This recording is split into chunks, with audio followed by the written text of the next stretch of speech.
What's going on, everybody? Joey here, back for a late night of video editing. That's right. I've done with work and I'm here at night and I need to edit some videos for the channel. So you might ask, as many has, how is Cyberlink PowerDirector, which a lot of people know I use, for 4K footage?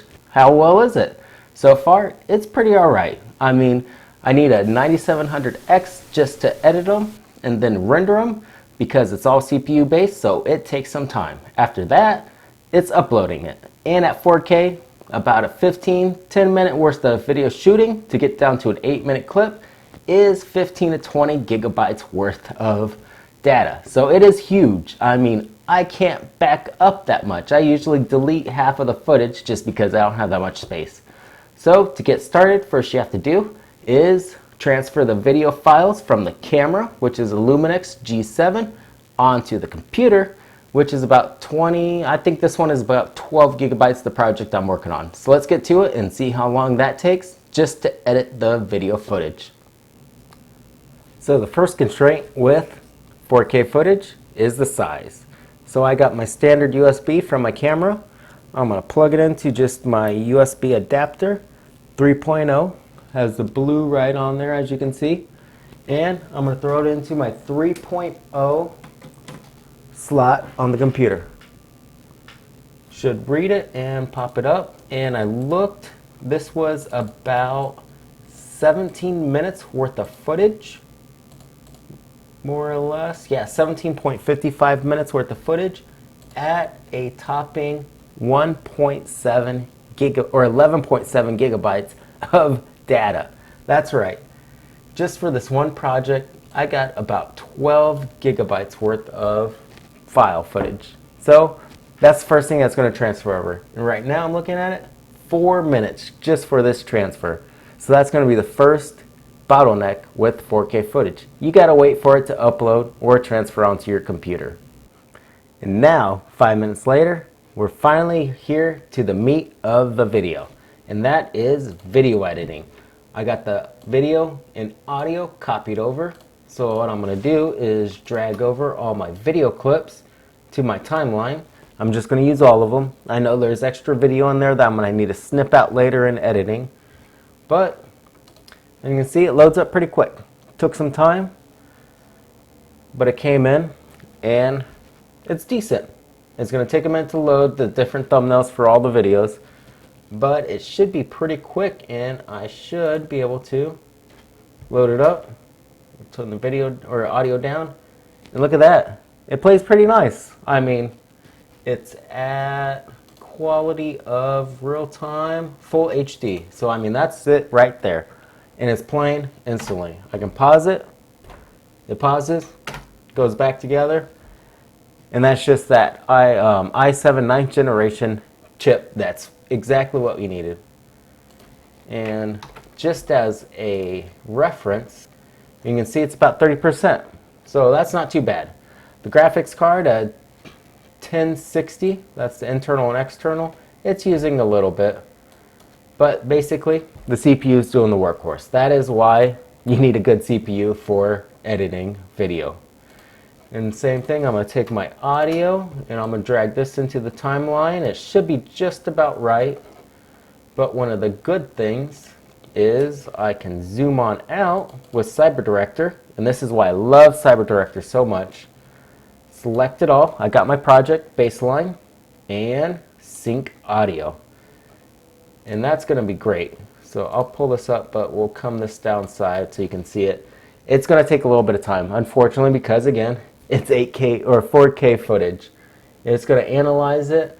My CPU is using about 420, 30, so it's doing pretty good. And it analyzed it, synced it up, and there we go. That's all the audio clips, video clips together. So yes, Cyberlink PowerDirector can do 4K footage. Takes some time, but once you get it going, it's not too bad. Start it up, starts up instantly. CPU 60%, graphics card is at 5%, so there's no way which way around it. Maybe if it's a better optimized, like I said, I have a 1060, it could be better. But for me, CPU. but I'm ranking up to 4.5 gigahertz, so it's doing its thing, and it's a headroom of 25%. So I'm going to take a minute. I'm going to edit this project up a little bit so I can get a good product or not a good product, okay product, and let's test out the rendering. Eternity later. Maybe about half an hour later, this is the result. So I can scrub it, as you can see. Really good. And you can see I can stop, play, scrub back and forth, and boom, it's rolling out pretty good. Pause it, skip ahead, play, instantaneous. It's pretty good on the preview.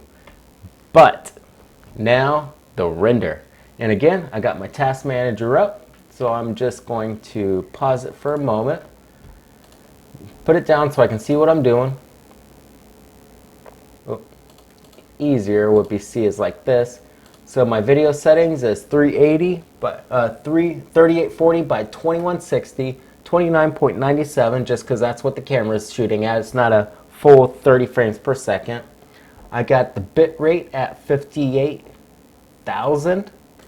Audio 384 kilobits per second. So that's maxing out every single setting within YouTube. And let's render it. Let's bring this back up. And we can probably bring this over here. And right here, 5 minutes, 30 seconds worth of edited 4K footage. It's going to be about 2 gigs. That's right. So I went from 12 gigs down to 2 gigs. That's pretty good. But again, looking over at the task manager, 100% CPU. It is nailed to the top. It's not going any higher. GPU, the 1060, 4%. My Ethernet, my disk, it's not doing anything. It's saving to it, but it's the SSD. It can handle it. RAM, I'm at 5.2 out of 16 gigabytes. So bottleneck 100% rendering 4K footage on Cyberlink PowerDirector is CPU. If I had a faster CPU, it would render faster than about 5 minutes. That's pretty good. 5 minutes to transfer it on, 5 minutes to render, and I'm sure, man, this size, I would say 20 minutes to upload with my upload link. So that is editing and rendering in 4K.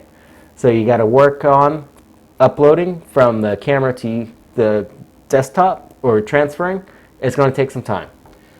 Rendering or previewing, not too bad. But then rendering the final product for the upload to YouTube, that's going to take some more time.